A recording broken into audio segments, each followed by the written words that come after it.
Que Jesus, na sua infinita bondade, possa nos abençoar em mais esse nosso encontro das terças-feiras, hoje, 6 de novembro de 2007.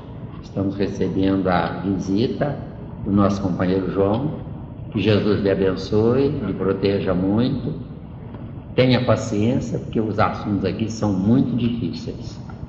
Se você quiser insistir, você vai lucrar a longo prazo.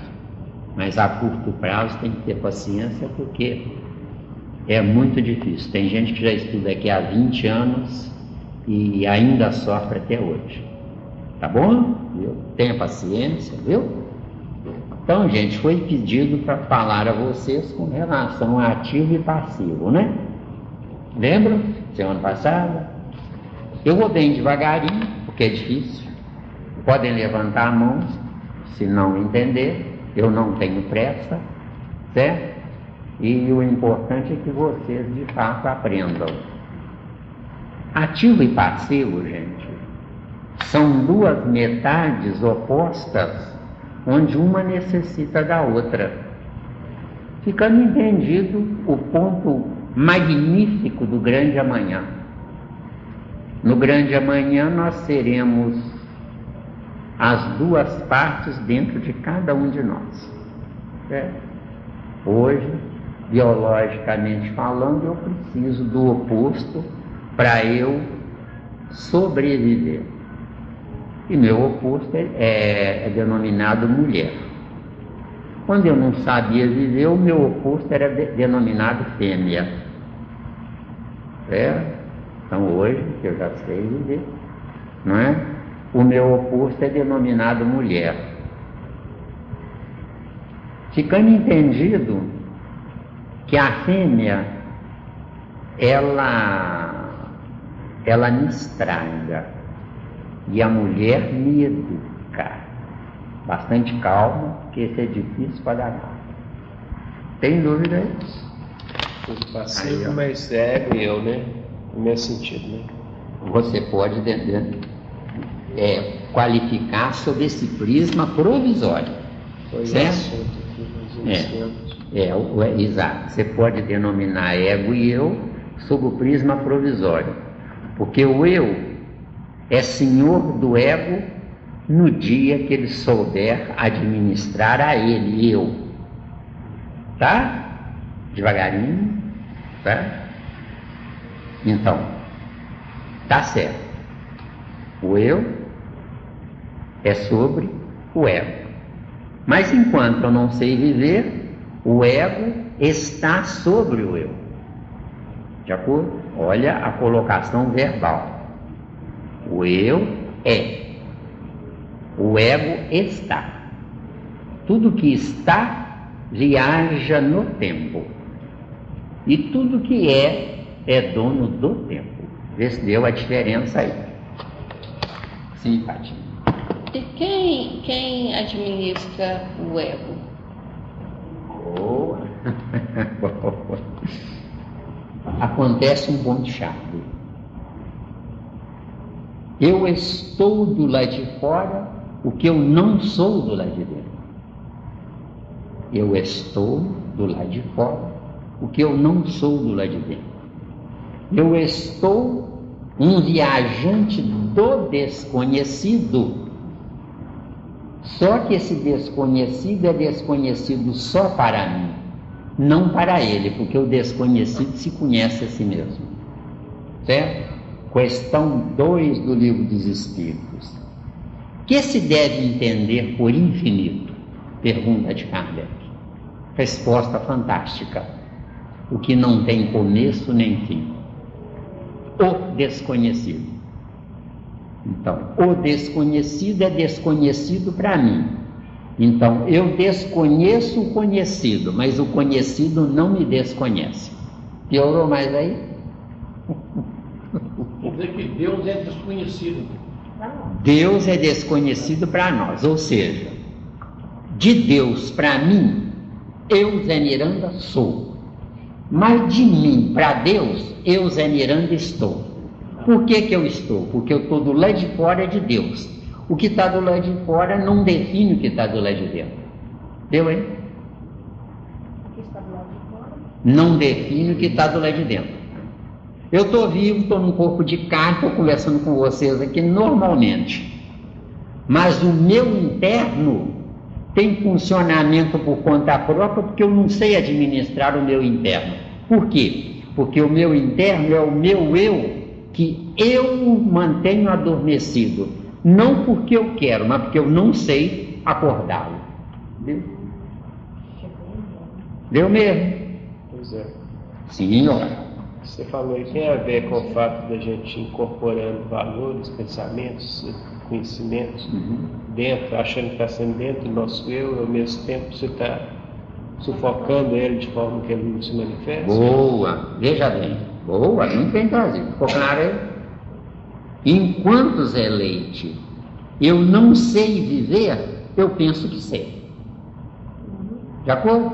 Enquanto eu não sei viver, eu penso que sei. Agora, no dia que eu souber viver, eu sei que não sei. Deu aí? Quer? Horror, né? Viver, eu sei. Enquanto eu não sei viver, Sônia, eu penso que sei. Mas no dia que eu souber viver, eu terei certeza que não sei. Deu aí? Eu sei, eu não sei. Então hoje, eu dentro da nossa, depois do nosso estudo aqui, eu tenho certeza que eu não sei viver. Então, mas você, Tarcísio, tendo certeza que não sabe viver, você já sabe alguma coisa. Você já passa a ter acesso à intimidade desconhecida sua, que se deve entender com o infinito. Então, vocês já ouviram várias vezes eu dizer aqui que o infinito cabe dentro do finito. Não já ouviram isso? Isso, ou seja, o ego pensa que tem o eu não sabe que tem o ego. Então, o ego é finito, o eu é infinito. Então, o eu infinito vai caber dentro do ego finito. Ou seja, eu posso estar num corpo de carne que não é nada. Eu sendo tudo dentro do corpo que não é nada. Deu aí? você falou, o ego é finito. O ego é finito. E o eu é infinito. O ego é temporal, é provisório. Enquanto que o eu é infinito. Não, o infinito não é o ego. O infinito é o eu. O ego sabe que sabe. O eu sabe que não sabe. Vê se ficou claro aí? É difícil, mas é muito bonito. Armazene essas informações, gente, que isso aí vai dar uma abertura para vocês, uma coisa fora do comum. Então, repetindo, o ego pensa que sabe. O eu sabe que não sabe. Entenderam a diferença? Somente. Eu já te fiz essa pergunta uma vez, mas eu vou repetir. Nós alimentamos o ego. E para desativar, para minguar esse ego dentro da gente? Boa lá. Nós ativamos o ego, não é isso? Isso. Nós ativamos o ego, Fatinha, porque não temos nada para colocar no lugar. Viu? Viu bem? Nós ativamos o ego. Eu me preocupo com a roupa, eu me preocupo com a minha beleza, eu me preocupo com uma série de detalhes, eu me preocupo sobre a maneira que eu estou ficando velho, as rugas estão começando a aparecer. Quer dizer, eu estou preocupado com o meu externo. Sendo que eu vou dizer uma coisa para vocês, não vai aí orgulho, não vai vaidade, não vai prepotência, nada disso. Eu, Zé Miranda, hoje, eu não me troco por 1000 Zé Miranda quando tinha 18 anos, porque era um idiota, entendeu? Eu, Zé Miranda, quando tinha 18, 19, 20, 21, 25, 30 anos, era um idiota. Tanto que quando eu entrei para a doutrina espírita, com 30 e poucos anos, 33, 34 anos, idade de Cristo, né? Eu não esqueço disso. 33, 34 anos eu entrei para a doutrina espírita. Eu era tão prepotente, tão convencido que era inteligente e era só que não sabia usar a inteligência. Usava a inteligência pondo barreiras contra o mundo. Eu era um egocentro. Então, depois que eu li o Livro dos Espíritos, eu olhei para Kardec e disse: eu vou provar que você é um tolo, você é um idiota. Estudei o Livro dos Espíritos 4 anos, e as outras obras também, mas mais o Livro dos Espíritos. Depois que eu descobri que eu era um mascarado, um egocentro, um egoísta, aí o véu caiu. Eu não tinha onde me colocar de vergonha de mim, desse tempo. Entendeu? Está dando aí? Eu descobri pelo seguinte, Tarcísio. Olha, o Zé Miranda, antes da doutrina espírita, era honesto, era trabalhador, não pensava mal de ninguém, não fazia o mal a ninguém. Eu valorizava os empregados sob minha custódia, inclusive nas empresas, inclusive nessa empresa, onde, nessa empresa que eu trabalhei e que eles pensaram assim, ele já pôs tudo no lugar, não precisamos mais dele, né? Tinham certos empregados lá que eu tinha da firma um caixinha. Esse caixinha lá nessa editora era 30% da venda do papel velho para eu usar como eu quisesse. Esse foi a imposição que eu fiz. Mas, então, e era muito, muito dinheiro. Eles vendiam a média de 1 tonelada de papel por semana, deu? Ou mais, as aparas. E dava uma nota. Então eu ficava com 30%, 70% era da empresa. Era o contrato que nós fizemos. Então esses 30%, a direção da casa pensava que era por Zé Miranda, desceu. Entendeu bem a jogada? Então tinha um caixa à parte. A firma pagava, eu não me lembro quando, vamos dizer dia 5 do mês seguinte, pagava o salário. Dia 20, 25 ou dia 30, estava todo mundo sem dinheiro.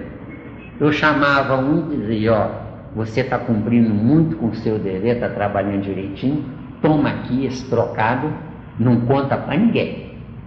Chamava outro: ó, você não está me dando trabalho, você é ótimo. Está aqui esse trocado. Vamos dizer que o empregado ganhasse R$800 por mês, hipoteticamente, né? Dava 2,5, 3 salários mínimos na época, mais ou menos. Isso só os principais, que eu precisava de ter tranquilidade para funcionar bem. Então o que acontece? Aí chamava um terceiro e dizia: ó, você funcionou muito bem, correu tudo bem, parabéns. Se ganhava R$800, eu dava R$100. Para quem já estava sem dinheiro no fim do mês, caiu do céu o dinheiro. Então ficava todo mundo o mês inteiro naquela ânsia: será que eu vou ser premiado? Será que eu vou ser? Quando o serviço eu precisava que fosse muito bem feito, eu chamava o principal, dizia para ele: olha, esse serviço o cliente me exigiu 100% de qualidade. E disse que vai me dar uma gorjeta se ficar bom, se ele gostar. Então eu divido com você essa gorjeta, não tinha nada disso, viu? Eu divido com você essa gorjeta, se o cliente ficar satisfeito, me der a gorjeta que ele falou. Pá!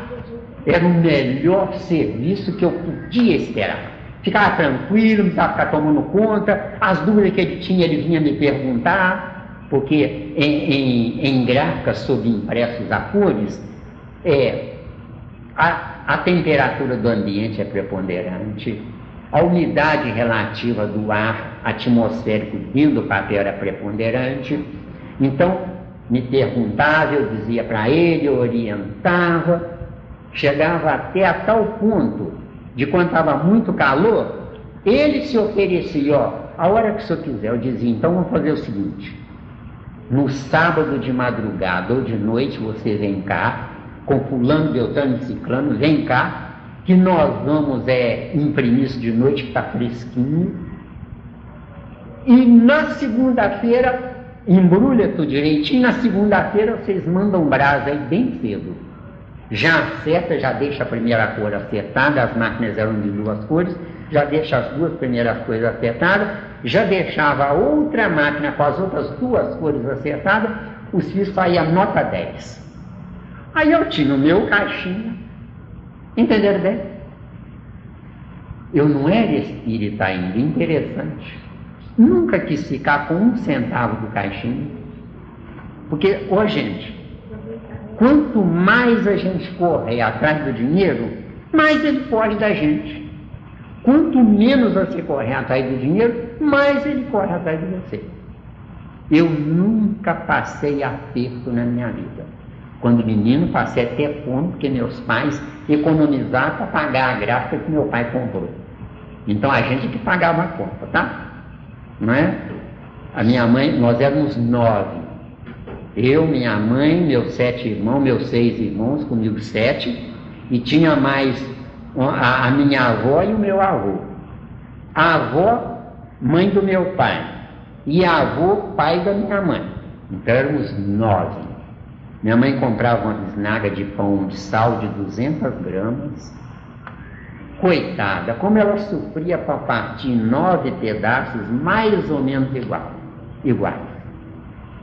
E era aquela angústia dos 7 filhos ali em cima querendo escolher o pedaço melhor. Então a minha infância foi uma infância dura. Mas depois de 13 anos eu nunca passei aperto na minha vida. Entenderam bem? Então o que acontece? Vocês, aqui nesta mesa, vocês têm tudo para nunca mais sofrer. É só administrar a vida daqui para frente. De acordo? Deu mais ou menos? Ou não? Deu? Sim, Zé Leite. A respeito do ego, eu poderia dizer que ele é uma vontade que depois foi manifestada e incorporada nele mesmo e passa a embaçar. Boa, Zé Leite, boa, Zé Leite. O ego, gente, nada mais é do que o meu lado incapaz querendo romper a barreira da incapacidade, sufocando o meu lado capaz. O meu ego nada mais é do que o meu lado negativo sustentador do meu positivo, quando o positivo souber administrar o negativo. Ou seja, a luz só é luz porque tem o combustível da luz. O combustível da luz é o lado contrário dela, trevas, sob comando, sob domínio. De acordo? Algum de vocês aí entende de eletricidade? Não? Eletricidade. Um pouco, né? Então vejamos. Nós temos 2 fios positivos que de fato não poderiam iluminar, eles explodiriam. Agora, por que eles iluminam? Eles iluminam porque tem o cabo negativo que a eletricidade chama de terra, não é? Onde o neutro, né? Agora, tem diferença de neutro para terra, viu? Certo? Entenderam bem, né? Outro dia eu vou trazer isso para vocês, que é muito importante. O neutro o neutro se neutraliza. Ele tem elétrons positivos e elétrons negativos na mesma quantidade. Então é chamado de nêutron. Enquanto que o negativo tem excesso de elétrons negativos e falta de elétrons positivos. Está claro aí a diferença? Então, os 2 positivos produzem a luz porque o negativo se neutraliza passando junto dos 2, então são 3. 2 reais e um imaginário, sugando todos os elétrons negativos que estão sobrando, porque o negativo é que produz a explosão. Desceu. Dando aí. O negativo, tá difícil, né? O negativo é o que produz a explosão. Porque tem mais negativo. Deu aí? Deu? Vamos seguir para frente, deixar para depois então, porque... Então, gente, ativo é o meu lado positivo que está adormecido. É o meu lado ativo que está adormecido. Ele estando adormecido, ele dá a vida ao meu lado negativo, que é o meu corpo de carne. Então eu só estou na vida porque eu estou num corpo de carne que é negativo. Se eu não tiver o negativo, eu não sei estar na vida. Eu não tenho evolução para isso. Muito bem. Então, eu estou negativo. Eu sou positivo. Só que o meu lado positivo não tem evolução para comandar o meu estar negativo. Entendeu?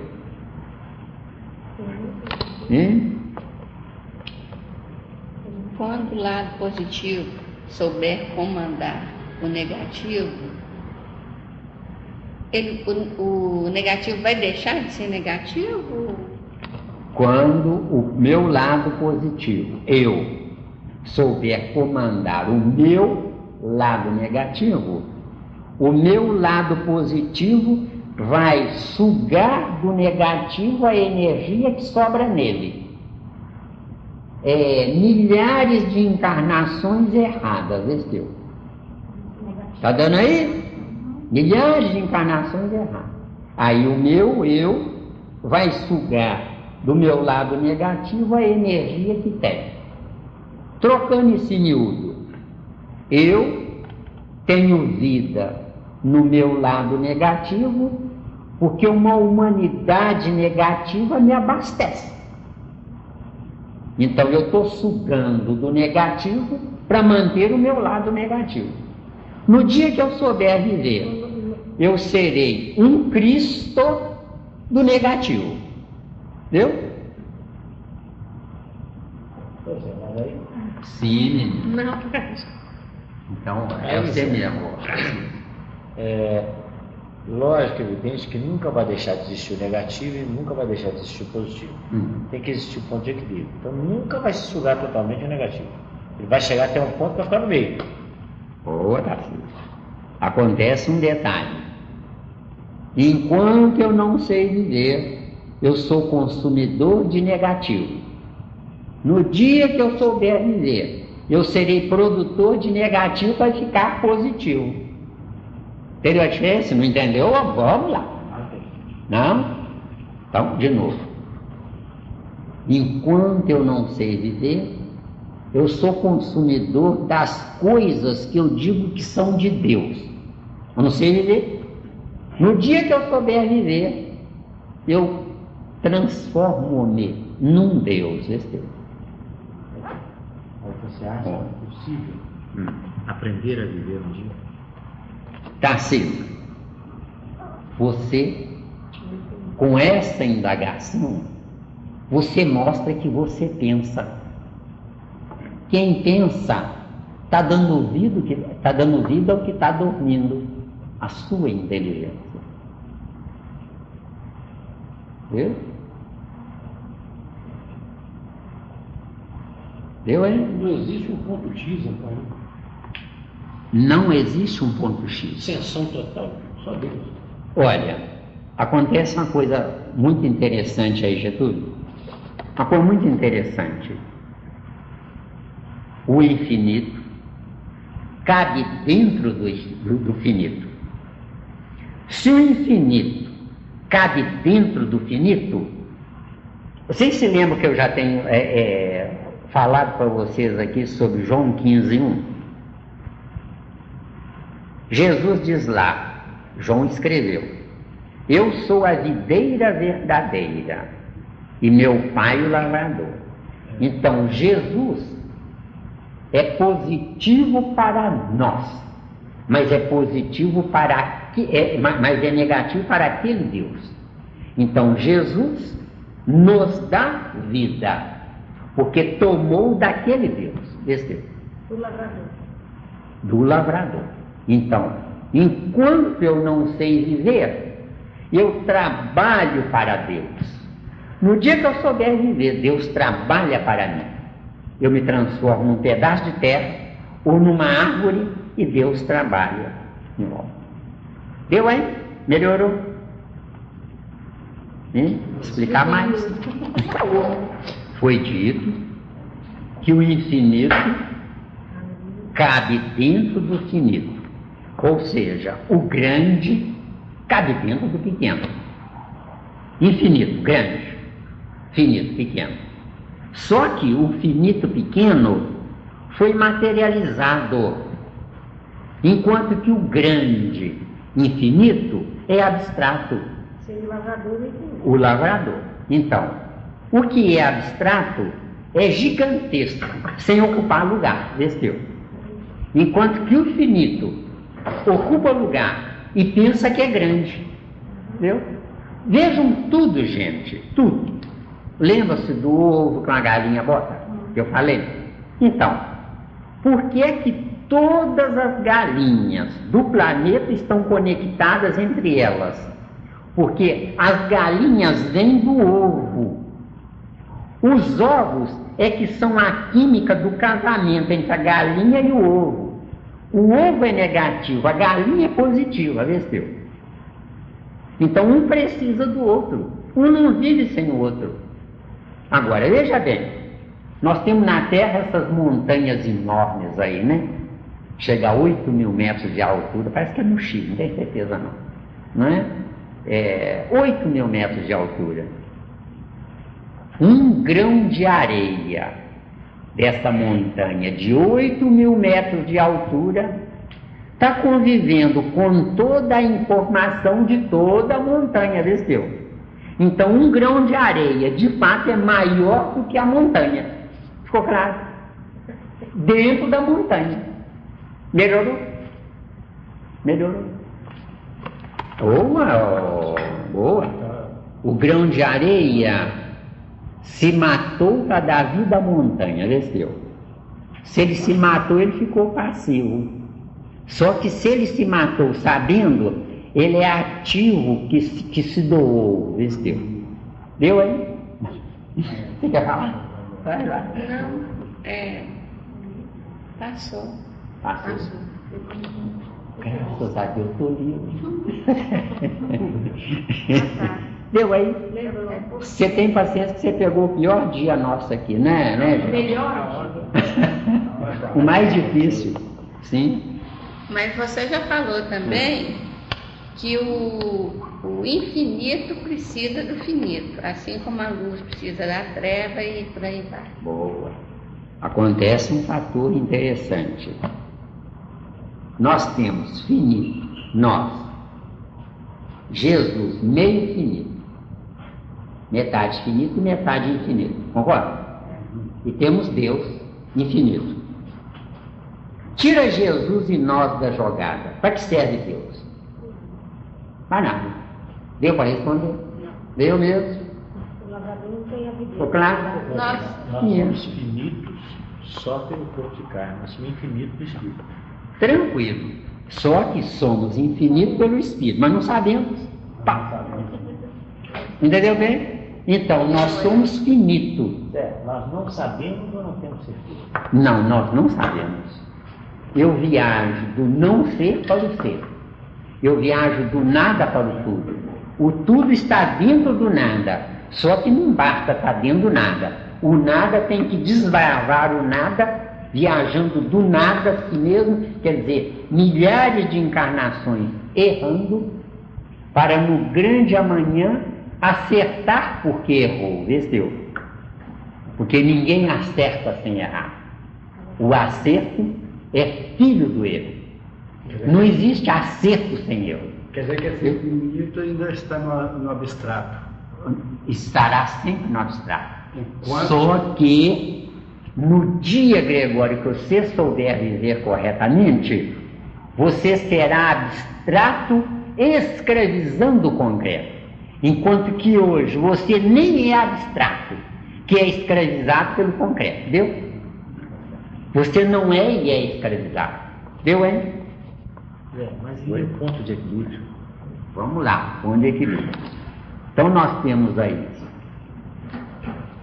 nós e Jesus. Qual é o ponto de equilíbrio? É Jesus ativo transformar-se por vontade própria em passivo. Então, foi o que ele fez.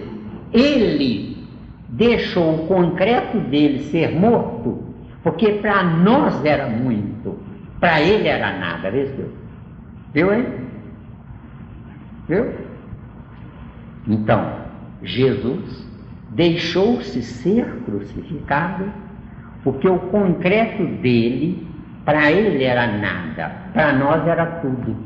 Nós não tínhamos Jesus por dentro, tínhamos Jesus por fora. Viu, hein? Se ele não abrisse mão, ele ia ficar saturado. Se ele não abrisse mão, Fatinha, ele estaria nos escravizando há 20 séculos. Só que ele estaria pior do que nós, porque para nos escravizar ele tem que estar conosco. Deu? E não nos escravizando, ele tchauzinho, gentalha, se virem, que é o que ele fez. Obviamente as religiões não ensinam isso, porque elas não querem fazer com que as criaturas entendam que de fato não precisamos da religião, mas de fato a religião precisa de nós. Viu? Que os pequeninos nós vamos nos oferecer para ficar com eles até que eles se despertem. Ou seja, Jesus desceu para despertar os judeus que somos nós nesta mesa. Nós vamos ficar com a responsabilidade de despertar. Esse despertar, ele praticamente começou agora. Boa, Tarcísio, seu homem. Acontece um detalhe fantástico, Tarcísio. No nosso consciente, despertou agora. Mas o nosso consciente é o eu que de vez em quando sai do sono profundo. Então, interessante o que você falou. No nosso consciente, esse despertar de fato começou agora. Só que o que dá vida ao consciente não é ele, é o inconsciente, é o subconsciente. Então, eu viajei milhares de encarnações, vivenciando pedaços de aprendizados, que hoje me são úteis para que eu agrupe esses pedaços num quadro mental provisório, temporário e pedaços de infinito, onde nesses pedaços de infinito o meu consciente pôde se despertar. Ou seja, ainda, eu me despertei, Tarcísio, não é porque Deus permitiu, eu me despertei é porque eu me esforcei, viu? Você começou comigo em 1987, você se despertou, não fui eu que despertei você. Você aceitou o desafio, ficando comigo. Deu bem a jogada? Porque se você não ficasse comigo, Tarcísio, talvez quando eu chegasse lá na frente, daqui a 1000 anos, você se despertaria. Se eu não tivesse quem me substituísse, eu desceria para dar as informações a você, ou como seu pai, ou como sua mãe, ou como seu irmão, certo? Ou como um patrão, ou como um empregado seu, cuja convivência, que acontece um detalhe, a coisa pior que nós cometemos, gente, é guardar mágoa de alguém. Porque quando eu guardo mágoa de alguém, eu adoto esse alguém como meu filho ou como meu pai. Não vai desgrudar de mim. Então, percam, mas não deixem que ninguém magoe vocês. Se você, por exemplo, está acostumada com uma determinada cliente sua lá, toda vez que ela vai fazer um trabalho com você, ela lhe dá uma gorjeta. Se ela ligar para você, Sônia, eu estou sem dinheiro, por isso é que eu vou ter que cancelar o meu trabalho aí, se você souber viver, Sônia, vira para ela e diga, não cancela não, pode vir, quando você puder você me paga. Ficando entendido, Sônia, que se ela vier, você faz o trabalho e ela não paga, você vai ter que reembolsar a sua patroa. Agora, se você somar as gorjetas que ela lhe deu sem ter que lhe dar, provavelmente vai dar muito mais do que ela ficou devendo. E outro detalhe fantástico, se ela não lhe pagar, Sônia, ela é sua escrava. Agora, se você não perdoar o que ela não lhe pagou, você que é escrava dela. Deu aí? Deu a beleza da vida? Deu bem? Deu? Está dando mais ou menos, companheiro? Tem paciência, viu? Tá? Porque eu sei que é muito difícil. Sim, Fátima. Zé, quando você fala que o eu, quando a gente desperta, ou quando a gente aceita o desafio, é o eu que às vezes acorda um pouquinho, né? Então o que resulta desse despertar do eu e o ego ali querendo abafar o eu? Olha, eu vou dar o meu exemplo, Fatinha, que serve para tudo. Se não entender, não deixa passar não, tá?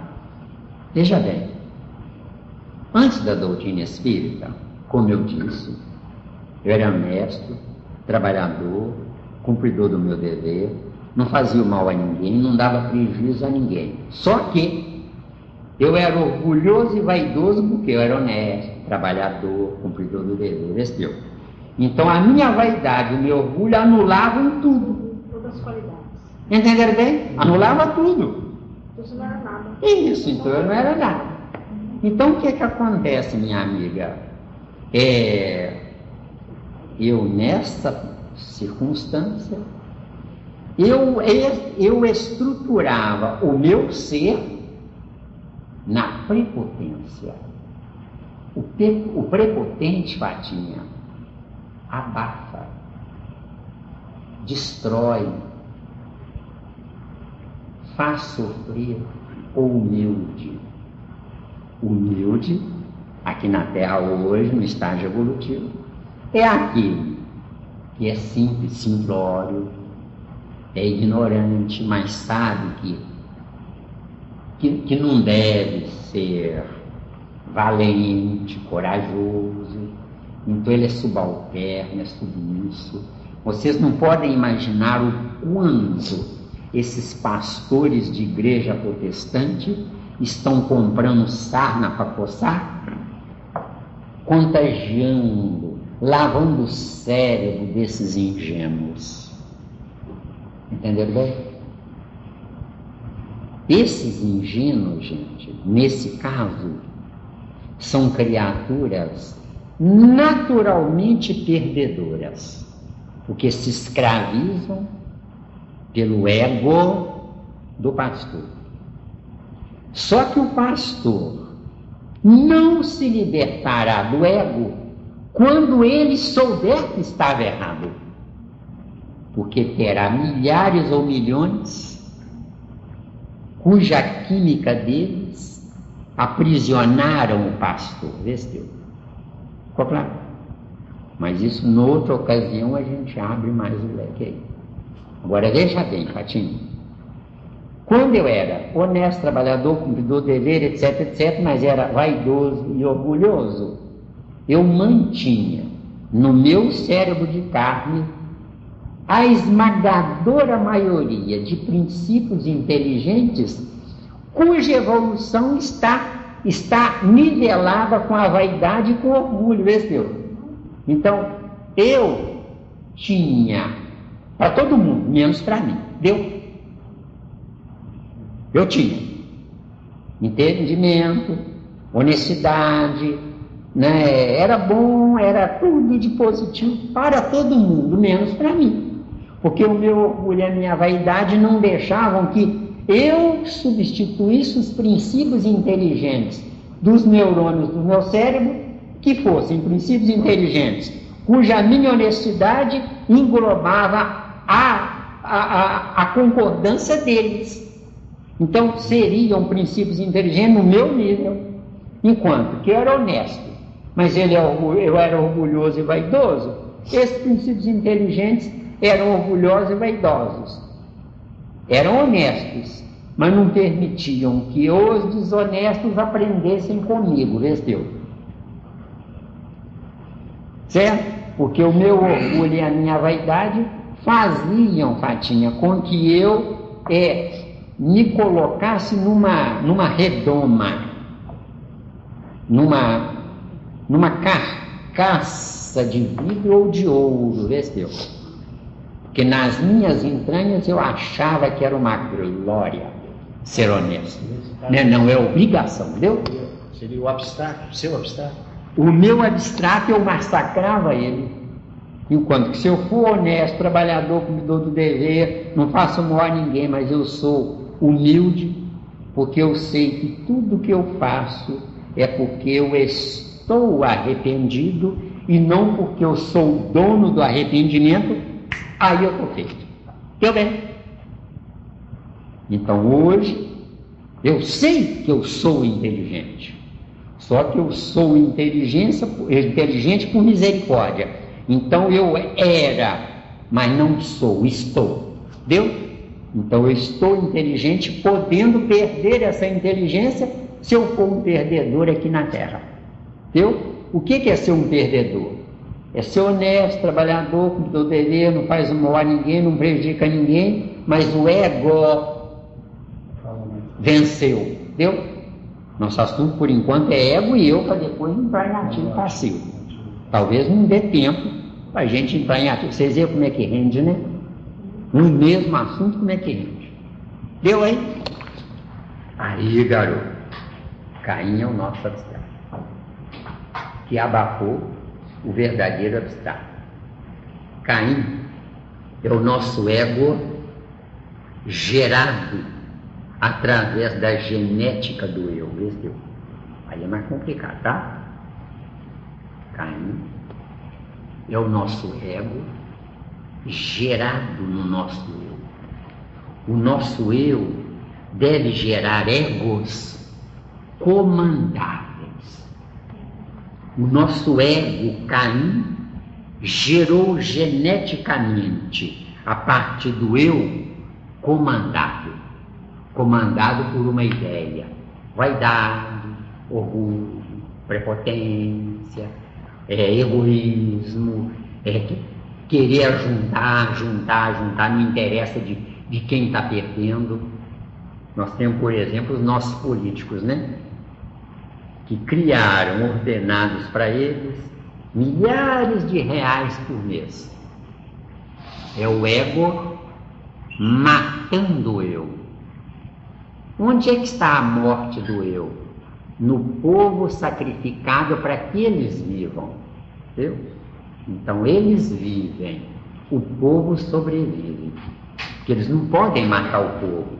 Se eles matarem o povo, não tem quem trabalhe para dar renda para eles. É a fonte de renda para eles. Deu aí? É mesmo? Então, adianta eu conscientizar os políticos que eles estão errados? Não. Por que não?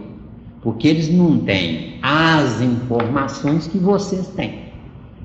O que fazer com essas informações?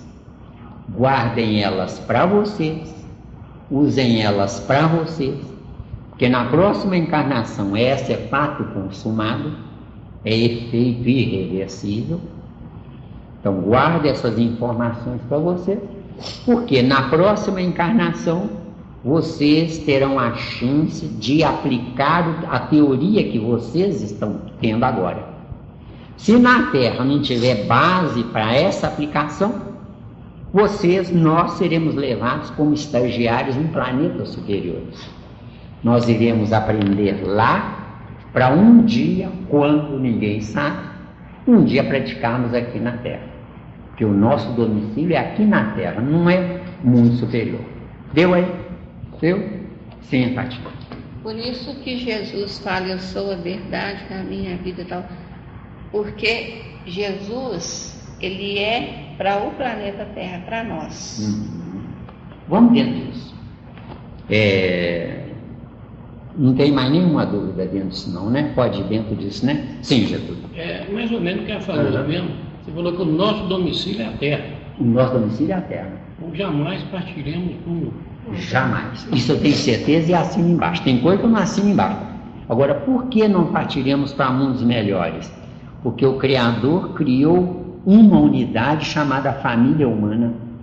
Eu sou parte da família humana. Por que Jesus desceu à terra? Desceu à terra não é por amor, como as religiões ensinam, para ficar livre dos humanos, porque ele devia as células dos corpos dele, quando ele sabia o que nós sabemos hoje, ele ficou devendo que as células do corpo dele éramos nós. Deu aí? Ficou claro aí? Mas a terra vai acabar. Hein? A terra vai acabar, então. A terra vai acabar. Acontece o seguinte: não foi a família humana que foi feita para a terra que foi feita para a família humana. Se a terra se desintegrar antes de nós nos despertarmos, basta uma parte, não precisa todos. Se ela se desintegrar antes de nós nos despertarmos, teremos uma outra terra já pré-fabricada, ó, pá! E Deus criou o mundo em 6 dias, não se esqueçam disso. Certo? E foram 6 dias, eu também assino embaixo. Antes eu achei um absurdo quando eu não entendia nada da doutrina espírita. Hoje eu tenho certeza. Outro dia, se vocês quiserem, a gente explica por quê. De acordo?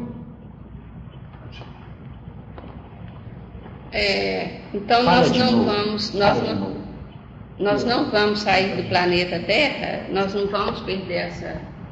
Nós não vamos sair do planeta Terra até o dia em que nós pudermos construir um planeta nosso. Enquanto a gente não sabe viver, Deus constrói planetas.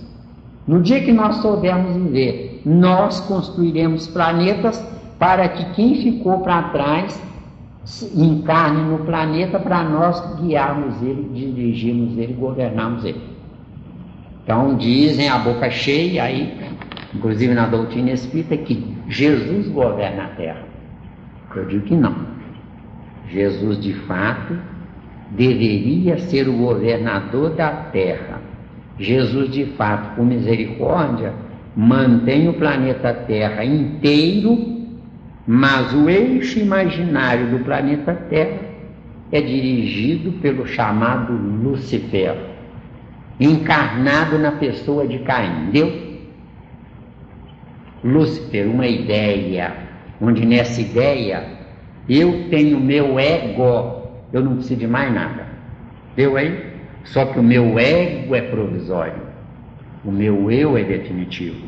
Enquanto eu não souber viver, eu estarei sobrevivendo do ego. Deu? Agora, se vocês não têm dúvida, vamos a João 14,6.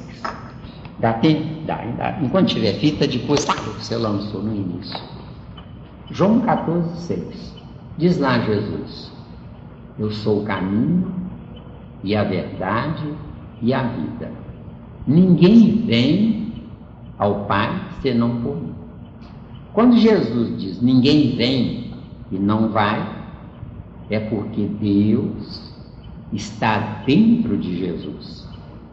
Em João 15:1, logo à frente, Jesus diz lá: eu sou a videira verdadeira. Ou seja, Jesus é o corpo que contém Deus dentro dele. Então, Jesus é o corpo, Deus é a vida ou o lavrador. Jesus se fez parte biológica do corpo, inorgânico transformado em orgânico. E Deus é a parte fisiológica do corpo. A parte fisiológica é a parte abstrata do corpo. Deu aí? Então, Jesus diz: ninguém vem. Ou seja, o infinito Deus está dentro do finito Jesus. Deu aí? Mesmo o infinito Deus está dentro do finito Jesus. Acabou. Confere aí.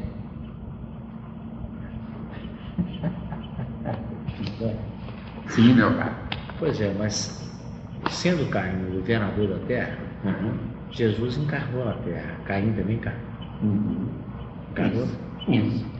Assim como Caim encarnou na terra e Jesus e depois Abel encarnou na terra. Caim matou Abel, assim como nós matamos Jesus. Porque não foram os fariseus que mataram Jesus. Eles foram apenas os líderes endossados pela multidão. Se vocês analisarem bem o Novo Testamento, os fariseus morriam de medo do povo, viu? Porque o erro morre de medo do acerto. Deu aí? Mesmo? Deu? Tem dúvida? O erro morre de medo do acerto. Os fariseus morriam de medo do povo. Por quê? O povo ignorante, eles morriam de medo. Porque o povo ignorante fazia quantidade. Os fariseus, a qualidade deles era negativa. Era uma qualidade egocêntrica. Deu bem?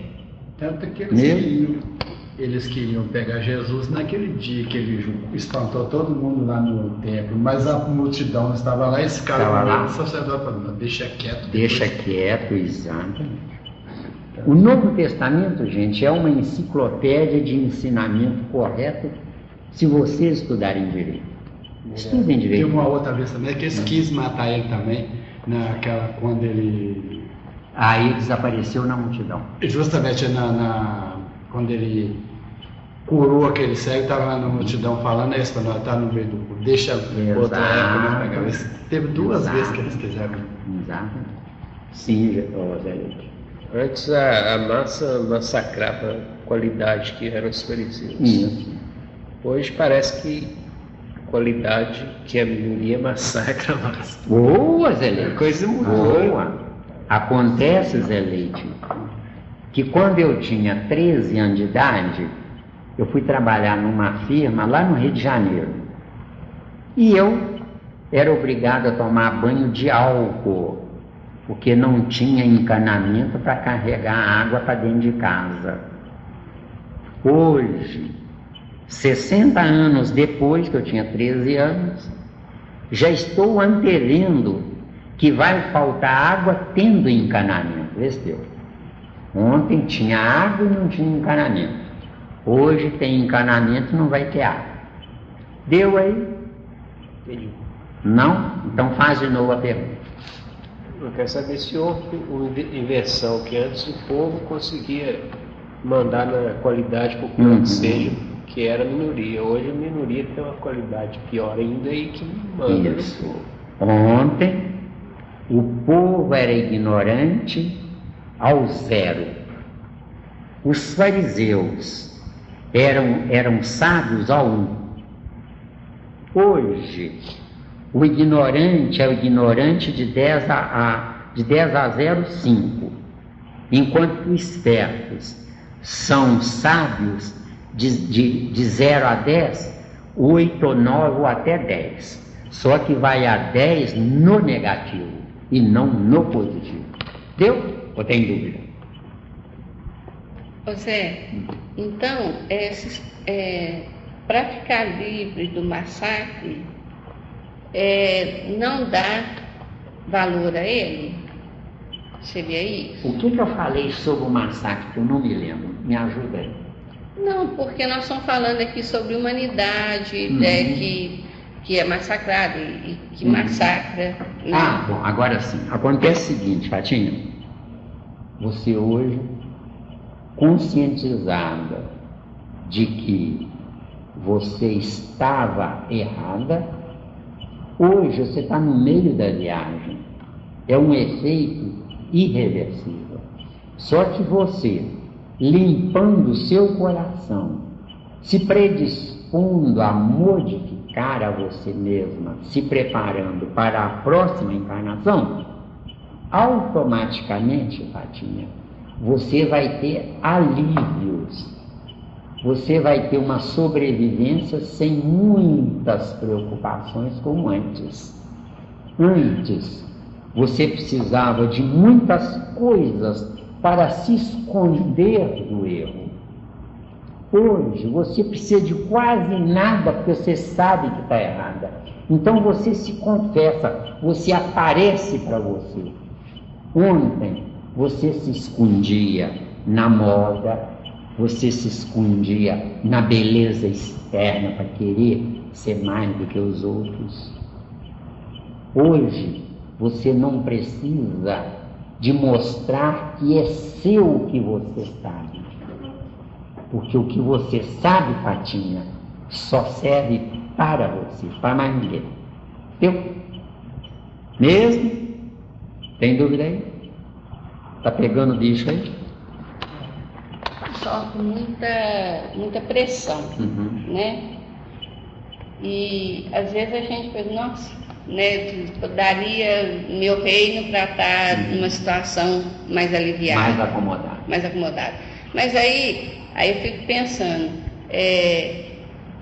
o cientista, por exemplo, eles ficam numa situação precária e dão tudo e nem percebem que eles estão numa situação precária. Não, a situação precária deles, Fatinha, é baseada no meu ponto de vista. Eles vivem com pouco, porque a vida deles está alicerçada noutra faixa, noutra estrada. Quanto mais ignorante eu sou, mais eu me aprisiono a coisas. Quanto menos ignorante eu sou, mais eu escravizo as coisas. Tem cientista que se empurra em um laboratório, esquece que tem mulher, que tem filhos, que tem compromissos, não toma banho, não come. Quer dizer, Jesus perguntado quando estava conosco, né? Mestre, o senhor não está comendo, come, só precisa comer. Ele responde, uma comida tenho para ingerir, que vocês não podem entender agora. Entendeu? Porque quem sabe viver mesmo definha o corpo de carne. Mas se preciso for matar o meu corpo para eu sair da ignorância, vale o preço, viu bem?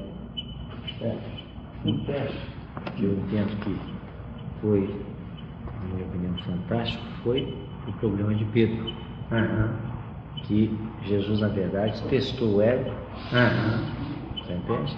E disse para Pedro, porque Pedro falava, mestre, eu jamais o trairei, eu jamais estarei com os fãs, que o galho cante 3 vezes, você vai me trair 3 vezes. 3 vezes, quer dizer, não foi 1, foi 3. 3, exatamente. Quer dizer, aí praticamente era na verdade, o ego do Pedro que tinha mais força exatamente do que a realidade dele. Porque a realidade de Pedro ainda estava adormecida. Ele sofreu pouco, porque num planeta de provas e expiações, o sofrimento é atroz. E o sofrimento a base maior do sofrimento é insatisfação. Eu sempre estou insatisfeito. É mola? É mola mestra para o desenvolvimento, para o despertar correto da vida. O problema do Judas foi mais ou menos o mesmo. O Judas, na verdade, não foi simplesmente ele que quis trair Jesus. O ego, não foi. O ego dele, ele não quis trair Jesus, mas o ego dele falou mais alto. Quer dizer, Judas se aproximou de Jesus não para dar a vida dele pela causa, mas para usufruir orgulhosa e vaidosamente do poder de estar ao lado do Messias. Deu? Deu, hein? Até que quando ele recebeu o dinheiro, ele devolveu tudo, não quis mais É porque ele acordou. O eu dele deu um estralo, entendeu bem? Quer dizer, ele recebeu as 30 moedas de prata, que era uma fortuna. Com 30 moedas de prata ele podia comprar uma fazenda grande.